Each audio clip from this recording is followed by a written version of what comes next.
Welcome to episode 111 of the Canadian Prepper Podcast. We are recording on March the 28th, 2021. My name is Eric, I'm the host of the show, based in Southern Ontario. I'm a hunter, target shooter, ham radio operator, and computer geek. As a first responder, I witnessed an over-reliance on emergency services during major events and started a small preparedness company to help people get better prepared for at least 72 hours, if not longer. My name is Ian. I live on Vancouver Island. I'm a student of preparedness, target shooter. I'll own it. I'm a floundering ham newbie, and my farm's designated handyman. I'm Gavin, an instructor with Ragnarok Tactical, Stop the Bleed instructor, volunteer search and rescue, and regular panelist on the other CPP. Okay, and I'm Chris. I'm an Army Air Force veteran. I'm living in Alberta, and I'm the founder of CTOMS, a tactical medical training and supply company. And apparently I don't exist. I'm Alan, and if you want to help keep the show on the air, buy some swag. We have both Canadian Prepper Podcast t-shirts and the awesome tactical Velcro patch at www.prepperpodcast.ca. All proceeds go to help keep the lights on and the backup generator fueled. Apparently I was overzealous on the erasing. If you're enjoying the show, please take a few minutes to like us on Facebook, submit a review on iTunes. Also, we want your feedback, good or bad, or if there's just a topic you want us to cover. You can email us at feedback@prepperpodcast.ca. All right, we've got some well-trained content for you in this episode. I'm going to start off with some preparedness-related news articles. Yes, I know, 111 episodes, the jokes continue. Next, we'll let you know what we've done for our preparedness since our last episode. Then we're going to get into the main topic, CTOMS Academy. So let's move into the news. I was going to put something in here, but Ian went and covered everything that I was going to talk about. So Suez Canal, oil, toilet paper, maple syrup season, it's all in there. Ian? Okay, well, I have to ask, like, how did they relate the Suez Canal getting blocked with a toilet paper shortage again? Something to do with the pulp coming from India or China, and it's all made offshore now. And except in Canada, we have domestic production and supply, so we're fine. Yeah, like it's more an American problem than a Canadian problem. Yep. Yeah, I was gonna say I have a plant that's like 20 minutes from the house that makes toilet paper, so I think we're okay. Anyway, yeah, so I did have a few articles regarding the Suez Canal, and surprise to nobody, I think, by this point, the Suez Canal has been blocked for like a better part of a week. I think they counted up, it's about $9 billion a day in economic damage being suffered by a lineup of ships happening. I think there's 380 ships now waiting to go through the canal because of the backlog, and they decided to say, screw it, go around the Horn of Africa, which means there's going to be delays to shipping, which means AliExpress is going to take a hit.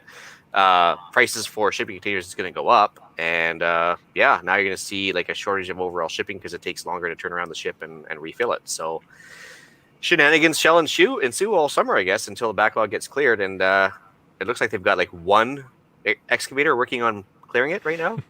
Yeah, 380 ships, and they can't just chain them all together and pull the thing out. Well, and the best part is literally a Komatsu from like 1970 is sitting there trying to dig it out. I'm like, maybe we could get like 2 or 3 going on. All you need is a couple of boys from Alberta with their GMC jacked up and some tow chains, and they'd have that thing moving in a couple of days for a case of beer. Well, you could probably also, get a couple of helos in there and airlift out some of those containers to lighten the ship and have it be easier to spin. Like with the money that's being wasted in the delays and everything, you think they could spend a couple of bucks and speed this thing up some way? Yeah. But who's going to pay for it? And of course, all of the companies that are waiting for their stuff to get through. Yeah, and it's kind of funny. The dribs and drabs coming out about this is like, of course, we all saw the nice little phallic shaped drawing that the captain did, the harbor pilot, anyways, before she drove it through the canal. I guess there's some sort of shenanigans going on with the harbor pilot too, and there's kind of some news articles going on about that. So it should be an interesting unpacking on this whole thing. But it's only naval aviators that are allowed to draw dick-shaped things in the sky.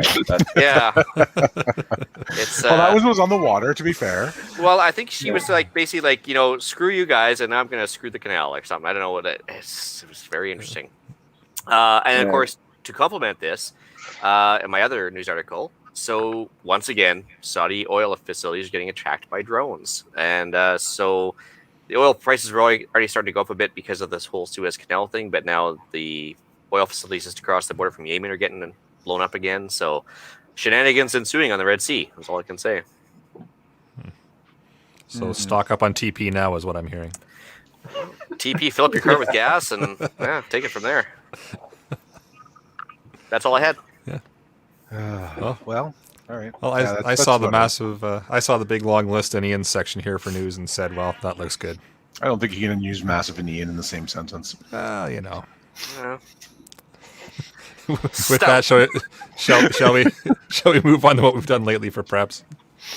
I guess you first. So for me, work has been keeping me insanely busy. So between that and spending time with the little guy, I've not done much for preps at all this week. Fair enough. All right. So because I have livestock, I now have dead stock. This week I had to deal with my oldest alpaca packing it in. So of course that leads to problems. You like that one, eh? So of course that requires a little bit of time, effort, and stuff to get rid of the dead stock before you start attracting the predators, four-legged and winged. And so that was a bit of an issue. Which causes a bit of problems around the acreage as everything gets resettled. Did a bunch of log splitting because of those 3 giant Douglas firs I brought down. I spent literally 3 days splitting the rounds from those things. Were probably like 3 feet around, literally. Let's see here, ham radio. So I decided to make Eric my new Elmer, which is my new basic mentor. I didn't ask him if it was okay first. I just told him he was. And pretty much. Yeah. And then so I started listening to the Ham Radio Workbench podcast. So at first I was listening to those guys. I was thinking, what a bunch of geeks. And then I was like, wait a minute. I'm voluntarily listening to them. And they're geeks. So what does that make me? Oh, yeah. Never mind. Never mind. Yep. So been watching a bunch of YouTube videos and trying to figure out antennas and everything else. Decision paralysis. Haven't ordered anything yet. Hooked up my UV5R cable to the computer to see if I could program it with that program called Chirp. Cable didn't work, so I had to consult with Eric for that one. Let's see here. I redid the driver for that one. Finally got it to work yesterday, which of course reminds us to test our gear because I had that cord sitting there for about 2 years. Never bothered to use it. Figured I'd just program it up during the emergency. Yeah, that would have been a bad thing. So, yeah, test your gear. Yep. Tinkering with solar setup. So I have a solar panel that's been sitting there with wires hanging off it, nothing happening. But I did order some parts for it online, and getting closer to having a solar-powered, how would I describe it? Cell phone, walkie-talkie, and drone battery recharging station setup. But I'm working on it. So, cool. Anyways, cool. Other than that, burnt up some underbrush there before the fire ban happens here April 1st. So I got my last big fire in to kind of mitigate the fire hazard for the summer because it looks like it's going to be a dry one. Although we did have Haley kind of snow today on the island, figure that one. And naturally did some CGN deals. Come on. Yeah. That never happens. Yeah, and originally I thought I got screwed over by a guy, but actually he made it good, and he restored my faith in CGN. I was momentarily rattled there for a second, but he came out ahead. So anyways, that was it for me. I'm I made some room in the basement today for all the stuff in my garage. My latest volume with the municipality gets me closer to my new garage, so demolition will hopefully begin, fingers crossed, in the next 3 weeks. Started the seeds for the garden this week. Yesterday specifically, we're planting 72 tomato plants because we decided last year we didn't have enough sauce at the end of the year. We didn't get enough for sauce, so we're doing a lot of tomatoes, some peppers, some beans, some cucumbers, and a few other things. So I got my new, drew up some plans for a new garden shed that will be built alongside the garage. Started some work on being able to produce a couple of new lock tools, which is pretty cool. Found a gap in manufacturing for one specific tool, and found a way to make it, which is neat. Lots and lots of PT along with Gavin, trying to run them, and then was formally accepted into the local search and rescue organization. Excited to start training, and then just before I got on the air tonight, I ordered the antennae for my 2 radios, so we'll have some shortwave radio communication as a backup should our cell phones not work. Awesome. All right. Shall we move into the main topic? All right, you first, I guess. All right. So, these are my notes Chris, here. Yeah. Tell us about the background of CTOMS. How did it come out? How did it come about? The background of CTOMS. Okay, so it's a little bit of a story. I'll try to keep it short, but basically, I was in the military. I was in the Army at the time, and it was the late '90s, so I was kind of getting bored. Not much was happening. Been to Bosnia a couple of times, and so I wanted to move to something more challenging. So I had my sights set on search and rescue technician. So I went to school to become an EMR. Then I went to EMT school, and then I got picked up to go to selection. And then 9/11 happened, and the infantry battalion that I was in was on the quick reaction force for any global events. We were the national kind of QRF. And so I sat on my ruck for a few months, and then ended up in Afghanistan in February 10th of 2002. And then in April, I don't know if you remember, it was the very first casualties, Canadian casualties, I should say, of the war, and it was a friendly fire incident. So that was the American pilot mistook a night training exercise for some insurgent operations, as I recall. That's right. Yeah. So it was the 84 millimeter was what he was seeing, and that was my platoon that was shooting that thing. And so he rolled in and targeted my platoon, and so just based on the experience that I had that night treating those casualties, when I got back, I'm Corporal Cop at the bottom of the barrel here in the military, but I didn't want anybody to be put in the situation that I was put in, where I was not properly trained, not properly equipped, just not properly prepared to deal with the situations that we were put in, that we weren't peacekeeping in Bosnia anymore. And so I started this grassroots effort to kind of change the system. I had been made aware of this novel concept called tactical combat casualty care that was being kind of grown. The genesis of it was in the U.S. Special Forces community in the early 90s, actually. And there was a paper published in 96. And so I took this information, we started this grassroots effort to start this type of training in the military. So we created the TCCC course within the military. And then we ran the pilot program. And then I switched over to the Air Force and became a search and rescue technician. And then, fast forward almost a couple of years. And then I ended up having to get bilateral fasciotomy on my leg. So I was sitting on the couch recovering for 4 months with nothing better to do. And I started this little hobby company while I was just sitting there and recovering. And then the hobby company, and the intent of the hobby company was to take the training that we had created while I was in the Army for the military and offer it commercially to law enforcement, to say, look, there's these lessons that are learned on the military side, and the tactical teams particularly, are in very similar situations and environments. And the idea of it kind of took off, and it's like I poked a hole in a void that I didn't even know was there, and just kind of got sucked in. And then there was equipment distribution that came along with it. And so I had to make the hardest decision of my life. And I got out of the military after 12 years. Into a company that really didn't exist at the time. It was such a gamble, but I haven't looked since. I haven't looked back since. That was in 2006. I released, and then the company just kind of took on a life of its own. I think it was just the right time, because we ended up getting a military training contract right away after I released to train all the medics that were deploying over to Afghanistan. And that's fantastic. Yeah, really. Well, they kind of found the same thing with the Stop the Bleed program too, right? Like that was kind of a dumbed down version of what ended up being TECC, right? And then it was kind of intended for people who were going to be in a position where mass shootings were a big deal, and then they realized that it's kind of applicable to every aspect of life because trauma happens everywhere. So it sounds like it's kind of a similar, obviously a much watered down concept, but same ideas. There's an identified need.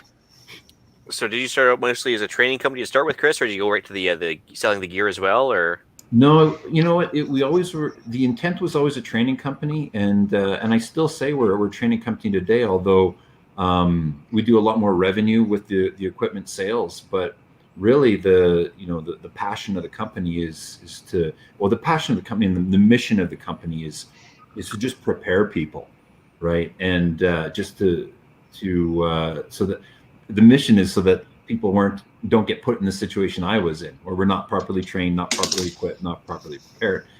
And so, I feel that training is more important than equipment.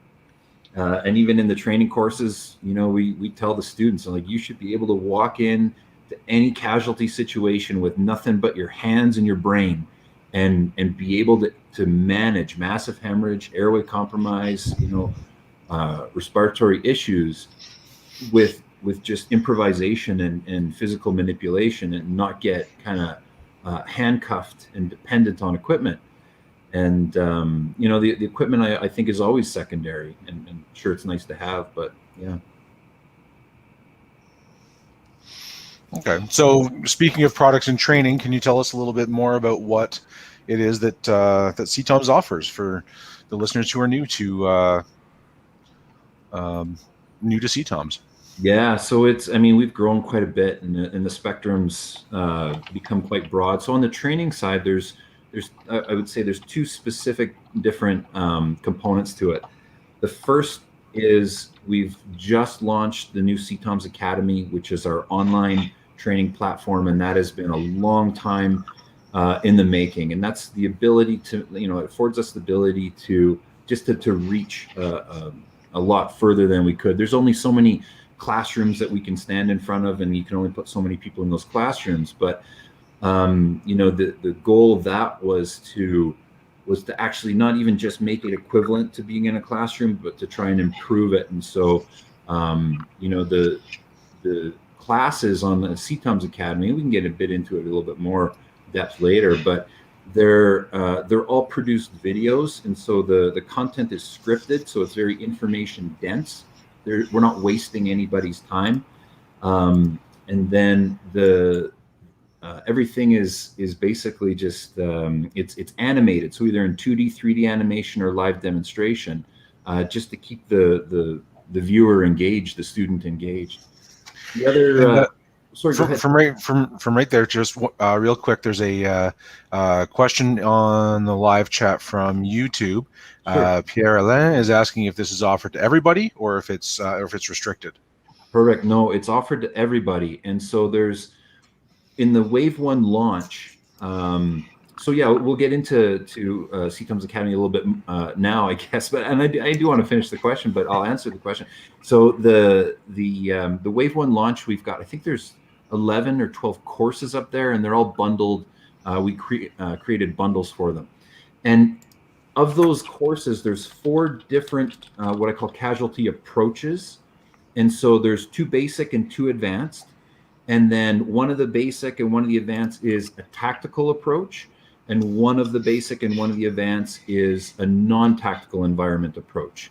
But even if you're just a general member of the public, you're not law enforcement, you're not military, and you still want to learn the tactical approach, it's still open for you to purchase the tactical approach, casualty approach video, if that's the approach you want to learn. So the biggest difference is just the environment that it's in. And so the tactical approach teaches how do you approach a casualty in an environment where there is what we call a proactive intelligent threat, versus a non-tactical environment where you may still have environmental threats, but nobody is trying to use violence against you or anybody else.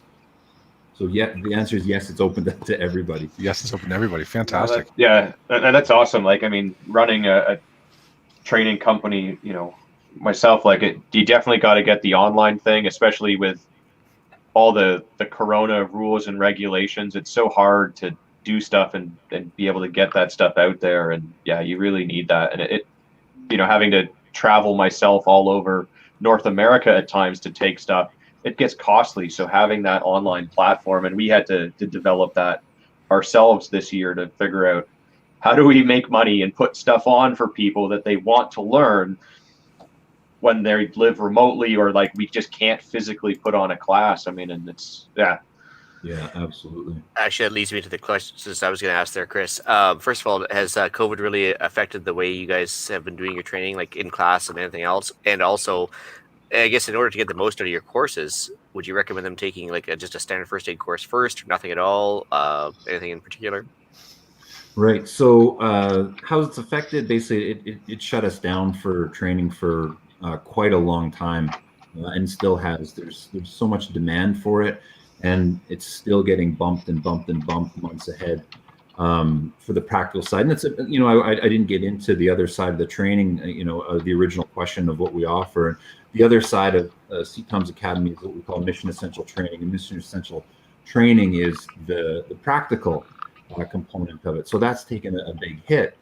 And we've just launched the CTOMS Academy. We had our police officer down survival course, which was the online that you would go through. It was just slides that you would go through. Whereas CTOMS Academy it's been almost, I think, 4 years in the making. But we've hired a full production team. We have our own in-house studio, with blue screen and teleprompters and you name it. And these big supercomputers that they do with the big screens, they do all the video editing and everything on. And so it's, we wanted to produce a very high quality product. So, so has it affected us?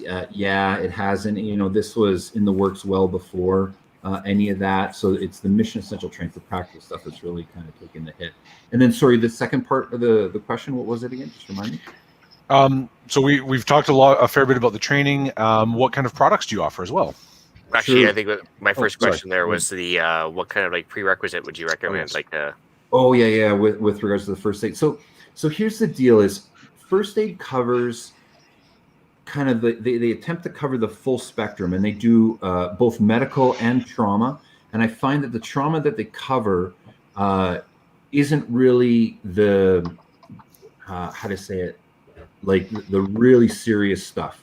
Like when you learn hemorrhage control from just basic first aid courses, they're going to tell you, you put the bandage on top, and if it soaks through, then you put another bandage on, all this, and that's fine for like superficial arterial stuff. But if you're talking about like big stab wounds to big arteries, then you need a little bit more than first aid. So I think they work really good kind of independently, and you almost compartmentalize. I don't think you need to have first aid before you take our training. Is it going to help you? It might a little bit, but then there also might be some contradictions. And there's like, hey, wait a minute, first aid said I'm not allowed to do that. There are so many contradictions between like standard first aid and stop the bleed. Even EMR level first aid and stop the bleed, they're not the same. I was going to say, like, there'd be some bad habits you might come to the course with, which could be a problem too, right? It is and it isn't. And you know what? There is justification to it. And here's one example that I'll get into. And so, well, actually, there's two, but they're kind of the same thing. And so, in a lot of jurisdictions, and each jurisdiction is different, you have these. They'll call them different things in different jurisdictions, but we'll call them advanced procedures or delegated medical acts or whatever. And two of those that I'll give you an example of is one is sticking your finger inside a wound, and number two is packing anything into that wound. Those are technically considered advanced procedures or delegated medical acts that should only be done under the medical direction, like as a medical profession under a licensed physician. So if you're an EMT paramedic. But here's the caveat that exists in most legislation that I have read. And it says that if there is nobody there that can perform that procedure, and it is required for, and in Alberta, it doesn't just say to save their life, it says to improve the comfort of the casualty, then you're allowed to do it. And so that's how we explain it, is because people will say, oh, you can't teach packing wounds, that's an advanced procedure. It's like, well, we can teach it with the caveat that, look, it is saving this person's life. But if there's a nurse or a doctor or a paramedic beside you, you're not going to be doing it because you're going to be handing over care of that casualty. So I've always found the standard first aid approach is lacking a lot. Like you said, like it's they say, oh, just drape it with something or apply some pressure. And you're like, well, if my arm has been severed and I'm bleeding profusely, like balling up a shirt and putting it on the end isn't going to do anything. I'm going to be dead probably before I can get the damn t-shirt off and ball it up, right? And standard first aid isn't intended for that. I mean, standard first aid is intended for the average, like 99% of the population are going to see that's going to actually paper happen. cuts and bruises, maybe a broken bone if somebody slips on the ice in the winter. That they would be more honest in their presentation and say, here's the thing, you can't do this without more advanced training. We don't do this, because just saying, oh, just wrap it loosely with this or whatever, like it's a lie. It's a complete lie, and it doesn't do anybody any good. Just tell them the truth. And I mean, it depends on who you're taking it with as well, because I know in Ontario, things have changed over the years too. But in Ontario at the time of recording, St. John Ambulance doesn't allow tourniquets at standard first aid level, but Red Cross does.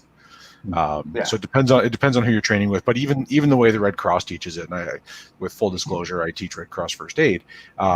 It's taught from a place where a tourniquet is bad and scary. We should avoid it if we possibly can. Oh yeah, it still stops all circulation, and you will lose that limb even if it's been on for 2 seconds. Yeah, and it's we just know better, and they just haven't caught up with the times. So, and so that's where I totally see the contradiction between them. They're not. So I guess they're not. What you're saying is that your program doesn't build on first aid, but it also doesn't teach the minor stuff that you probably don't really need to be taught. But I don't need a tourniquet if I have a paper cut, but when I need a tourniquet, I don't need to care. I don't care about a paper cut. You'll be fine with the paper cut. Yeah. That's right. Yeah, no, we don't cover your little scrapes and abrasions and your paper cuts, but I think there's 7 videos. All the videos average about 10 minutes, but there's 7 videos just on tourniquets that cover all the different aspects of it. So it's a comprehensive approach. Fantastic. Yeah, no, that's awesome. I mean, I did the POD, the police officer down one, a number of years ago, and I mean, for its time, it was a great program. And I'm sure, like it's only been improved, right? Yeah, for sure. Yeah, absolutely. And then, sorry, just to get back into the question about what products we offer, is initially, again, the way that it started, the very first product that we got was the combat application tourniquet. And then it just kind of grew from there. And the reason we got it was because we needed these new products that were, more specific to the tactical environment at the time, that they just weren't available in Canada. And just so happened that, a friend of a friend knows the inventor of the cat and makes the introduction, and it worked out really well that way. And then it just kind of expanded from there with the soft T and TACMED solutions, and then even beyond the medical, like we got not just exclusive distribution on a lot of things, but we started bringing in products that were unique. We also started using a third-party company to design our own kits, and so fairly early we started building surgical airway kits and saline lock kits that the military started purchasing and buying, and we used a third-party company that could get Health Canada licensing for those. And then we just started expanding into nylon. So we found manufacturers that would sew our designs into nylon products. And after a whole bunch of kind of trial and error, we landed on US manufacturing, just because we can get it made very compliant and it's a much larger market. The unfortunate reality at the time was that we had tried Canadian manufacturers and it was more expensive and lower quality. And I know that there's Canadian manufacturers now that do make it to the quality standards, that the market demands. I just haven't worked with them to look at what their pricing is yet. Well, yeah, they've got 10-to-1 buying power to us. Yeah, having it be very compliant though gives you a much larger market. And for those that don't know, that's like the U.S. military standard that it needs to be made to for their guys to be able to use it. Yeah, if U.S. government wants to buy it, textile sewn goods, then it has to be Berry compliant. And so that was a plus for us manufacturing it in the U.S. And then beyond that, we just started picking up just general tactical brands just to distribute, like Cry Precision, for example, and some other ones. So Fantastic. It's one thing we just didn't cover off, though. Pierre's asking, Pierre, it says, where are these courses based out of? So they're online. I don't know. I mean, like your office is out of Alberta, right? Oh, we're at it. Yeah, we're in Edmonton. Offices in Edmonton. Okay. Yeah. But you have training available across most of the country, you said, right? So the Mission Essential training that we offer the practical training for, the vast majority of it is agency contract training. We typically don't run, in the past, we typically haven't run courses for the public. Now that doesn't mean moving forward as we expand our capabilities, we don't do more what I call there's open courses and then semi-open courses, and we're very seriously looking into that. And we have a training cadre in Edmonton, and then we've got a training cadre in Ontario. So we're able to run cost-effectively courses in both of those areas. But we have run our practical training in almost every province right across the country. So we have a mobile model that can go pretty much anywhere. Cool. I do have a listener question. Darius does ask, how can companies get involved for contracts? Or do you want to talk about that off air? I think I need a little bit more information into exactly what he means by that. So okay, he might get back to us, then that's fine. Yeah, absolutely. But happy to discuss. Yeah, for sure. Excellent. Okay. Well, so you had a few more things out there. You into a few more things to talk about? Yeah, no worries. I just didn't want to interrupt too much. First of all, I noticed as I was snooping through your website, a couple things I just want to talk about quickly because it's something you don't see that often is the Junctional Tourniquet. Can you explain its general use and if you offer training on it? Sure. So there's actually 4 different junctional tourniquets that exist today, and is there a specific one that you saw? I just the fact that I haven't really seen one for sale, obviously, very often at all. So I'm just wondering if you offer training on how to use it and everything else. Right. Yeah. So there's 4 different ones, and I would say they come in. There's 3 that are similar, and then there's one that's kind of a unique one that does even a little bit more. The Croc was the first one. I think the Jet was the second. The SAM junctional tourniquet is the it's not the third. I think that was the fourth. And then there's one called the AHAT, or Abdominal Aortic Junctional Tourniquet. And so what these are for primarily, and I would say they're for like catastrophic injury where, the tourniquet, the injury is too high to get a tourniquet on the leg or legs. And there, even the AHAT, it's what I call a truncal tourniquet. So you put this right over the umbilicus, and then it drives an air bladder wedge right down into the abdomen, and eventually pinches off the aorta up against the spine. And so this is where, if somebody even has their pelvis just completely blown. So these are tools for an IED environment where there's big blast injuries that are knocking legs and stuff off of.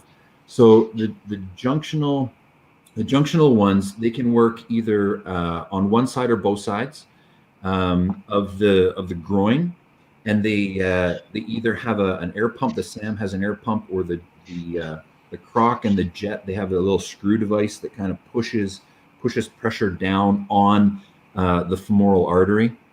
And then they say that they can be used up in the axilla as well, up in the armpit. The AHAT is probably, out of all of them, it's probably my favorite. I think SOCOM went with the SAM. I like the AHAT a little bit better because you can use it either on one or the other groin, but then you can use it truncally right over the abdomen, and that's the only one that functions that way. We offer training on it. Yes, absolutely. We do. We currently don't have an online course for the junctional training. That is probably coming in wave 2.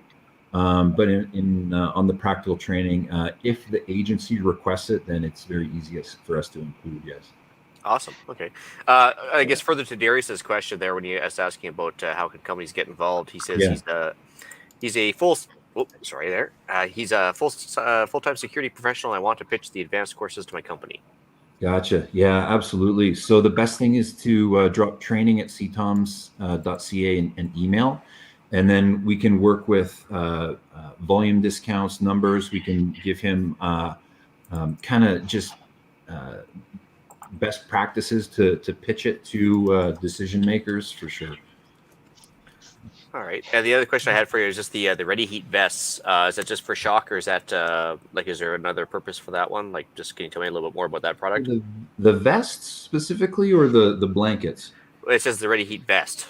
Right. So ready heat blankets are like these, they're blankets that have, they're basically just, the oxidative heating pads, like little pocket hot shots that warm up.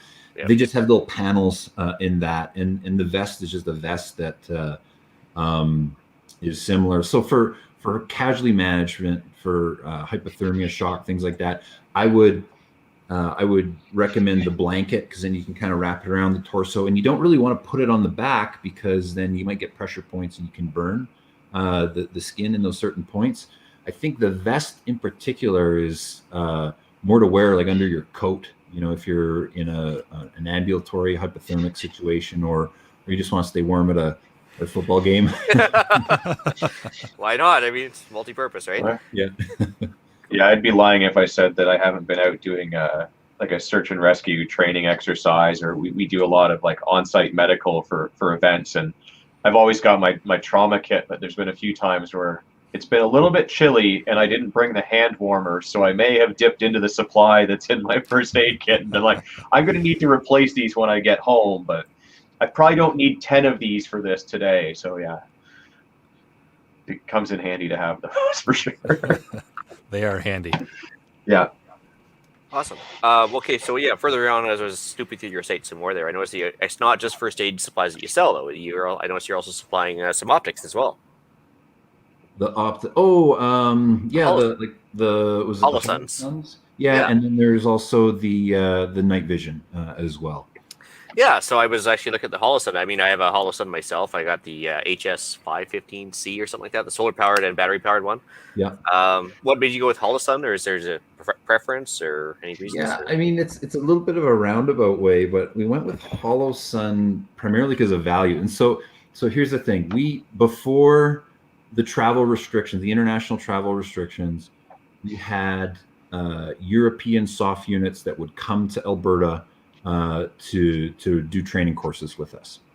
And so when they get here, we need to equip them. They're not bringing their rifles. And so we've got our own rifles and plates that we would give them, and then they would bring their, the rest of their gear.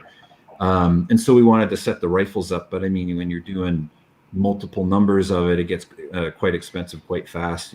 Put aim points on there and things like that. The price gets high. So it was just a matter of looking for the best quality for value, and we just end up landing on Holosun. And because we had to buy some air, we're like, well, let's just get set up because it's a good product to resell, and so that's where that came from. No, actually, I really enjoyed mine too. Like the Shake Awake and everything else is kind of nice, and it's it's for the money you spend. It's a good product. Yeah, I think the value is really good. Yeah. Yeah, I've recently switched over to Holosun myself, and like I was never a fan when they first came out, but they really seem to have turned that around and make an amazing product for the money. Like it's well built with a lot of features, which normally you get like all of the features and little money. It's nothing works right. This one, they are fantastic. Well, and the solar panel does appeal because you end up getting about 50,000 hours out of a battery or something like that with the solar assist. So I mean, can't complain about that. Yeah. Man. Awesome. The other thing I was just going to ask about any new products coming up for actual gear. There's something I was going to talk about off air, but anything you might have from Latvia or anything else coming up? Oh, so yeah, there's always new products in the work, and before we get to that one, I'll just mention some of the other ones. And so one of the the branches, I guess you could say, CTOMS has gone on is micro rope systems. And so we've got a new Gen 2 rope coming out with our trace systems. We've got, and this is pretty insane. And it's I can't even believe where we're going with this. But we have a 3.8 millimeter rope emergency egress system. And so it's literally a shoelace. We're that small. And we have the custom device that goes with it, and it auto locks, and it will function with up to a 350-pound load. And so now I was told that 8 mil is the absolute bare minimum. I think I've been lied to. So we do, with trace systems, we're doing what I call comprehensive capability, meaning that everything that you can do with a big rope, that includes, your normal rappelling, ascending, but also rescue and bridging. So like high lines and guidelines and things like that. We're doing that with it's a 6.5 mil rope right now, and we're on our Gen 2 rope. So the quality of the rope's improved even from the original one. So we're even, a quarter to a third the weight and volume of big systems for comprehensive capability. But for just emergency egress, where it's an emergency descent out of whether it's a tree or a building or whatever have you, we're at 3.8 mil. And well, the emergency egress ropes are one and done, right? Like they take a load once, they never get reused. Is that right? Well, it depends. Like, so there's a CE or an EN standard where you get it standardized to that. Now, in reality, can you do it more? Well, it depends. And so we do what we call cycle fatigue testing on the ropes. And so we'll actually cycle it, and then we'll pull test it to test how much it's weakened after, so many tests. And so on this 3.8, we're good at 10, and we're still at the strength that we need. And I think commercially we're going to recommend 5, meaning that if you buy the system, say you're a paraglider, and you buy the system so that if you land in the trees when you're paragliding, you have this kit on you, but you're going to want to try it at least once before you use it for real, right? And so test your gear, use it once for training, maybe even twice. If you let's say use it twice for training, then you get 3 potential emergency uses out of it. And so we're saying that 5 is probably acceptable for it. So. Is that like coupled with an inertial reel system, or how does it work exactly? Like no, it's a little device that would hook up to your harness, and we have a tiny little diaper harness that can come in the kit if you're not wearing a harness within the function of whatever you're doing. So if you're a fighter pilot, you've already got a harness on, but if you're a paraglider, you actually won't have a harness, and so you need a separate one. And so it just carabiners to your harness, and then there's a little handle on it, and the handle unfolds, and as you just push the handle down, it's a controlled descent. If you let go of everything, you stop. So it's kind of like an ID-20 in operation, but obviously significantly smaller. That's right. Yeah. Cool. That's amazing. Yeah. Oh, and then the other thing that you're talking about, so I think you're talking about the Breech Pen, right? Correct. Yeah. Yeah. So the Breech Pen, we were originally trying to get that into Canada. We had some temporary licenses for demos and everything. And then what ended up happening was Natural Resources Canada, their testing in order to get the licensing didn't match the original submission of the contents of the rod or something like that. And so make a very long story short, the manufacturing has moved from Europe to the US, and we are it's being reapplied for licensing as we speak. And so fingers crossed, everything should be golden within a few months, and the Breech Pen will be in Canada. Okay, explain what to the listeners what the Breech Pen is. Yeah, so the Breech Pen is it's like a thermite stick, basically, that it gives you I think it's a 23-second burn. It's got a fusee match in it that you strike. You light the tip, and then once it starts burning, there's no putting it out, but it will melt through chain, for example, if you want to cut through a chain, is kind of the primary, but it'll allow you to cut through metal, and you can get through some some pretty heavy gauge chain with one stick. So I want one.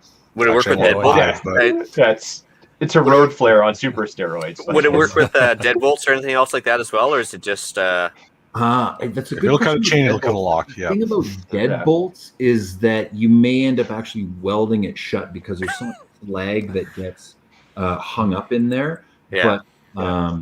But padlocks and things like that, easy day for sure. Or the metal Better- around a deadbolt. Yeah, Right. you could probably Yeah. just cut right through the door. Yeah, just cut through the door at that point. Yeah. Or the hinges. Yeah. Or the door frame. Yeah. Or the side of the metal building, if that's what it is. Yeah. I want one Yeah. or It's, four. it's Oh, not yeah. quite the lightsaber that cuts the big hole in the door. Yeah. Yeah, might as well go it all out. Yeah. Yeah, there's actually a guy that was like, he had a TikTok video going where he had a plasma torch going, and he almost made his own lightsaber, and everybody's like, "Oh, please make it happen!"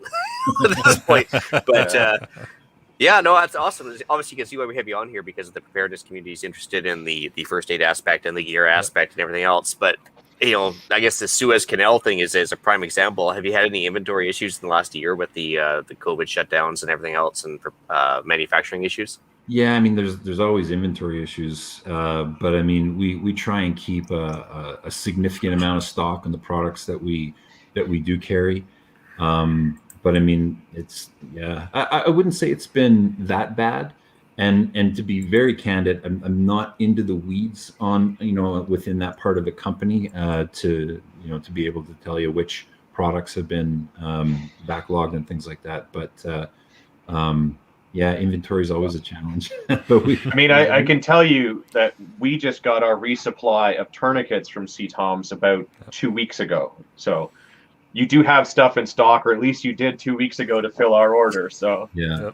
Yep. I just got my restock of Celox. So nice. yeah. You know what's a bigger issue though, and so here's the thing, and not a lot of people are talking about this, but 2 years ago, Health Canada changed the standards for getting medical devices licensed in Canada, and it made the cost of so you have to have an ISO certification, ISO 13485, in order to get a medical device license in Canada. But Health Canada requires a very specific type of ISO 13485 called MDSAP now, and that takes the cost up like fourfold from a normal ISO registrar.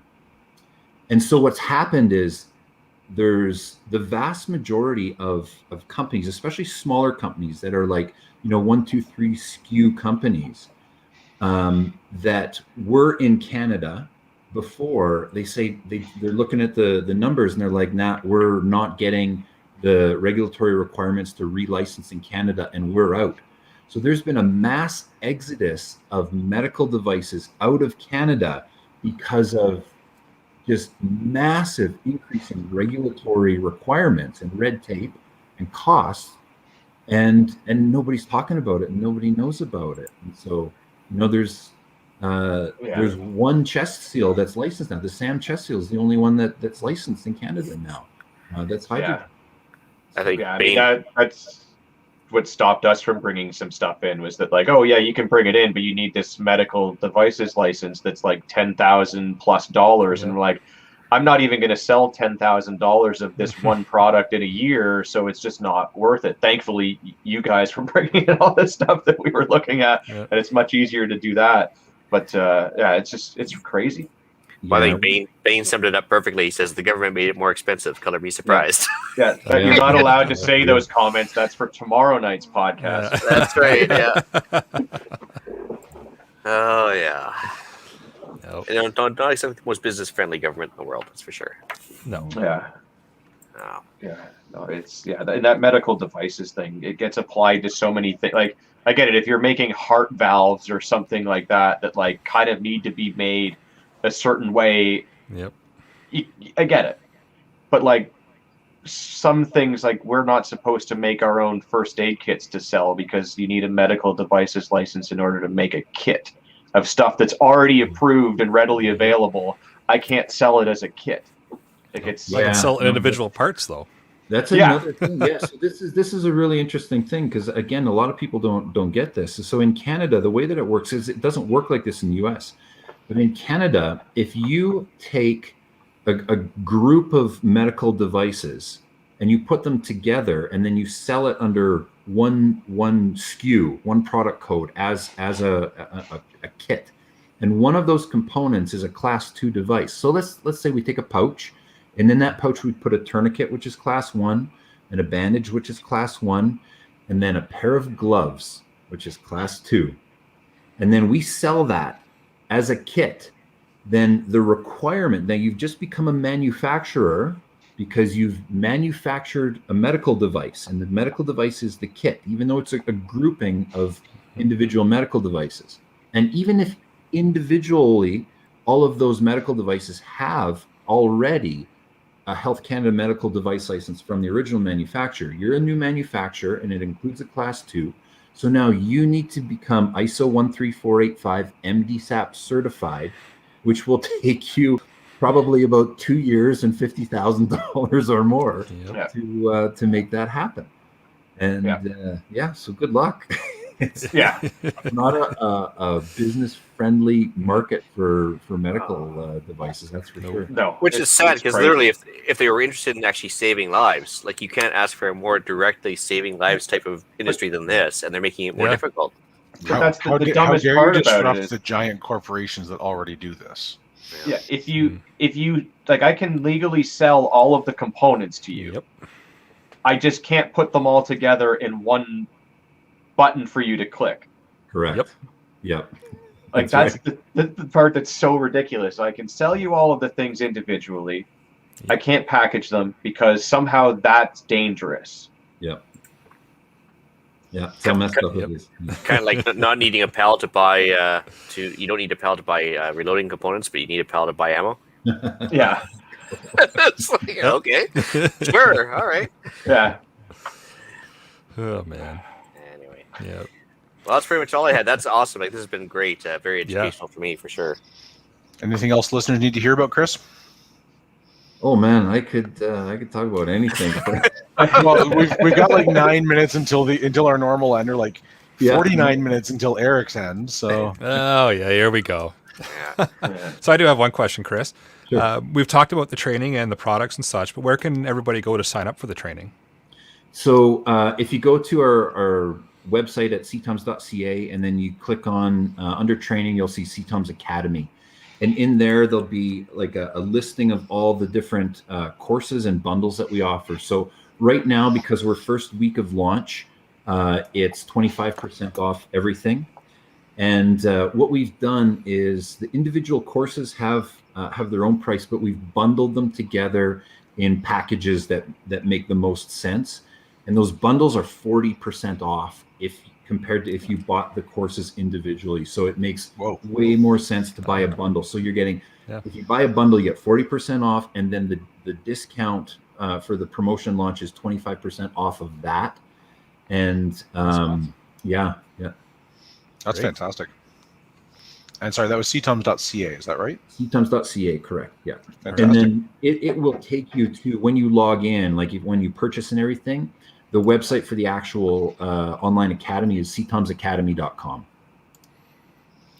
Awesome. Is there a time limit on the amount of time you have access to the courses, or is it the thing you can do all the time? Yeah, the course access is 3 years. Okay. So, That's plenty of that's a time. reasonable time. I think so. yeah, you should be able to get it done then. By then. Hopefully. I'm a procrastinator, so maybe not. You need to listen to more Jocko. That'll stop that procrastinating. That's right. Yeah, but who has 2 hours to listen to Jocko every week? How could you not? Fair enough. Let me count the ways. I There's do so many think- other podcasts I also listen to. He tells you you're supposed to just do it. Yeah. Hold on. There's no Get other up earlier. podcast but this podcast. Come on. Get up earlier, stay up later, get it all done. That's right. All right. Shall I move into the podcast challenge? This week, your challenge is take advantage of training before the emergency happens, Ian. We suggest CTOMS.ca, as we just discussed. The link is in the show notes. If you don't manage to get to it before April 1st, that's right, Chris, the launch code goes until April 1st. Correct. If you don't manage to get to it before April 1st, use our discount code CPP25, and that will carry on for a little while after that. So thank you again very much, Chris, for getting us getting a code out to the listeners. I'm sure anybody that can't get to it this week, I know I won't be able to, but anybody else that can't as well, will take advantage of that after the 1st. Perfect. Great. There's another link in there, but I'm not sure what it's for, so I'm not going to mention it because, well, Ian's probably rickrolling me if I link it out. So No, actually, it's not a rickroll. I swear, it's actually Ragnarok Tactical's upcoming classes page as well, because okay, they so they other also offer training. So other training is available as well. Yes. Yeah. And with May being Stop the Bleed month, we're going to have some Stop the Bleed classes running. But, that might be your warm up to taking something a little bit more intense and involved, like the CTOMS training. I've done Stop the Bleed and Red Cross BLS 4 times this year already. It's getting a little repetitive. I think I'm ready for the big time, so I think I'm going to skip right to what CTOMS has to offer. All right. We'll move into Deal of the Week. So I came across a listing on the Costco website. It's a 2-pack for a Crazy Cap UV bottle. So it's a little bottle. It's got a UV light in the cap. It's on for $49.97. So cool. Check that out. Is it like the SteriPen kind of idea? Pretty much, yeah. It's just little UV light in the cap. Fill the bottle up with water, hit the button, and it sterilizes the water. Nice. Neat. Yeah. And can't beat it for $50 for 2 of them. So. Yeah. All right, let's move into some shout-outs. Well, thank you, Chris, for joining us tonight. We really appreciate it. Informative, and again, we really appreciate the code for the listeners. Yeah, my pleasure. Thanks a lot for having me. I know this has been in the works for a long time. So it's been a few days in the making. Yep. Yeah. Yep. Awesome. For myself, I've got one for the Island Mentor. I mean, I had to kind of giggle. He was very good at muffling his face palms as he's talking to me, and we're doing schematics for the solar panel and everything else. But I don't know if he could tell, but electronics are not my bag, baby. It was actually kind of funny to see the frustration in his face. He's doing his best not to mock me openly, but anyways, he was pretty good about it. So thanks to the Island Mentor for the solar setup. How many people have a cell phone blow up on them, Ian? I mean, things happen.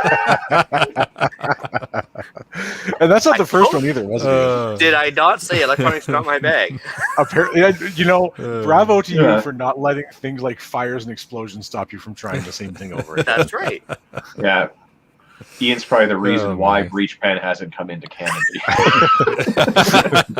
Well, you notice how attracted I am to it, though, right? I mean, Yep. Look, see, honey, because of me, there's a warning. Yeah, like a moth to a flame. There's Ian after the Breech Pen. Yeah. It's gonna come into Canada with a warning on it saying, "Do not give to Ian." Yeah. Available to everyone in Canada except Ian. Unless you want me to demo it, in which case I will gladly do it. Yeah. Okay, let's move into email and iTunes reviews, shall we? All right, I got one from a YouTube commentary from Mark. He says, thank you so much for your great podcast. I've learned so much from you guys. I'm not sure if he got the right podcast there or whatever, but, but we'll take it. Sure, absolutely. Yeah. All right, besides that, the email has been pretty dry. We've got a couple of their reviews in, but nothing written-wise for iTunes, so... With that, I will bring episode 111 of the Canadian Prepper Podcast to an end. You can find the podcast on iTunes, Podbean, Spotify, or, of course, your favorite podcast app. Please help us out. Submit a review. It helps other people find us.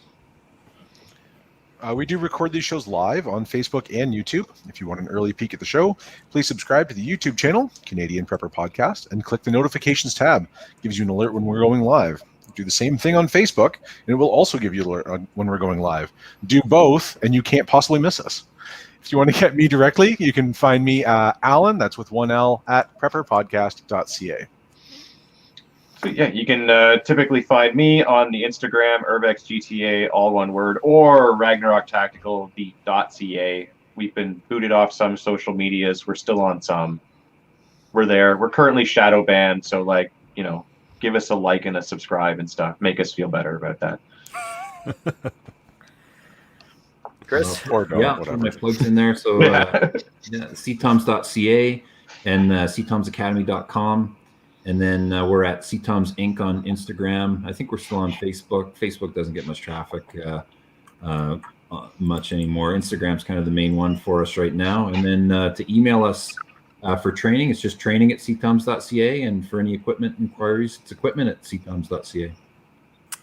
Right on. I got a message from Gab and from a couple other places saying somebody else took your name and you can't have it. So I'm back to my old handle there. So if you want to reach Ian directly, you can email me at theislandretreat@gmail.com and on Gab at theislandretreat. You can also find me on Canadian Patriot Podcast with Gavin and Andrew. We're on iTunes and YouTube. They can find us discussing why government wasting society has me stockpiling tactical gear. All right, you can check me out at rapidsurvival.com. You can get me there in the live chat while you're buying some prepper gear. You can also email me at feedback@prepperpodcast.ca.